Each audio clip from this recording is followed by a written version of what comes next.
Ito pong salita ng Diyos, sobrang kapangyarihan ito. Pag binitiwan na po siya ng Diyos, hindi pwedeng yung sinabi niya hindi mangyari at hindi maganap. Hindi siya kagaya ng tao na nagsasalita ng empty, idle, useless word na sinasabi ng Matthew 12:36-37 na may accountability, na sinasabi ng Proverbs 18:21 na may accountability,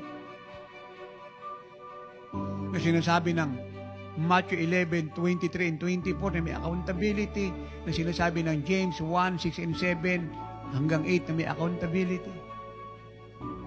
Ano man ang sinasabi ng Lord na salita, marami o kukunti, maiksi o mahaba, lahat po siya ay magaganap at mangyayari. Lahat ay mangyayari. Lahat. At ito nga ang lagi kong sinasabi, na pwede mong itaya ang kaluluwa mo sa salita ng Diyos, ang pamilya mo, ang negosyo mo, trabaho mo, ang buhay mo at kinabukasan mo. Dahil hindi lang ito proven, hindi lang ito tested, hindi lang po siya accurate, hindi lang siya infallible, hindi lang siya reliable at trustworthy, siya po'y infallible, perfect. Free from error, no mistake, no impediment. Cannot be corrected, but the corrector of all wrongs and bad motives of heart. At ito ang reason bakit pinabubulay-bulay po sa atin to araw at gabi. Gagawin ganitong makapangyarihan.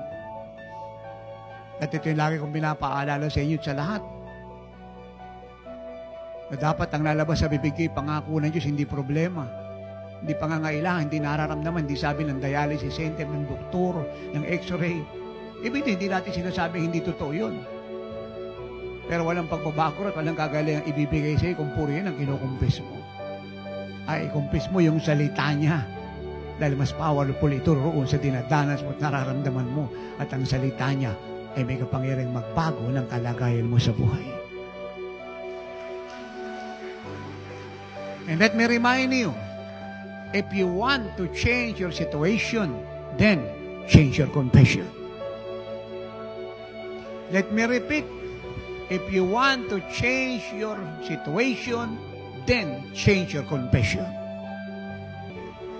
Kung dati kinukumpis mo, problema, pangangailangan, nararamdaman, kasalatan, na nagpapasakit ng ulo mo, sakit karamdaman, gulo ng buhay, pamilya, weakness ng mga tao, pamilya mo, ikaw at ng sino pa, then baguhin mo yung sinasabi mo, ikumpisal mo na ngayon, ang isigaw mo, ipropesiya mo, ideklara mo ng malakas, ay ang mga pangako, ang salita ng Diyos may mangyayari.